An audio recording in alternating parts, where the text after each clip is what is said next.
Lehman Brothers is going bankrupt, and financial markets from Asia to Europe are doing their utmost to prevent Monday from turning from dark to black. Employees of America's fourth largest investment bank saw the writing on the wall late Sunday after talks to pull them back from the abyss collapsed. British firm Barclays Bank said no thanks, while Bank of America decided instead to help another struggling bank, Merrill Lynch, in a merger deal worth over $50 billion. The U.S. government said it won't bail out Lehman, which last week announced more than $3.9 billion in losses. Shares in Lehman Brothers have plummeted more than 80% in 2008 alone. Lehman, like so many other investment banks and banks, really got, quite frankly, caught up in the housing bubble. But like every bubble, the bubble ended, and now we're seeing the downside of that bubble. Following the same risky practices that sunk former giants Fannie Mae and Freddie Mac, Lehman also had a hand in securing America's high-risk subprime mortgages, believing that the popularity and sheer volume of those loans would net huge gains. But it didn't.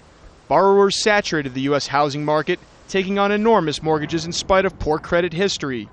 As the economy cooled, Americans found themselves with less cash to spend. Higher fuel prices did not help. The result was that more Americans began missing their monthly mortgage payments. As Lehman Brothers secured many of those mortgages, the result was more than $60 billion in losses.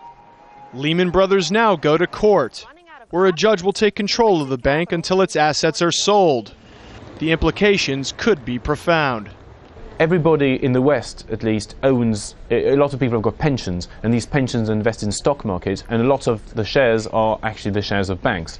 And when bank shares get hammered, people's pensions get hammered, so everybody loses. When big banks like Lehman go under, the housing market is going to suffer again. House prices are going to fall in America and Britain, in Europe and so on. That's going to again hit millions of ordinary people. Meanwhile, as markets everywhere react, the bottom to America's financial woes appear nowhere in sight. 10 of the world's biggest banks have set up a $70 billion emergency fund to help stabilize the market, and they may need it.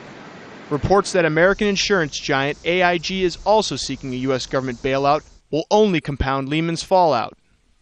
Monday will be a difficult day to face for Lehman's thousands of shareholders and more than 25,000 employees. Many had hoped this day would never come. Clayton Swisher, Al Jazeera.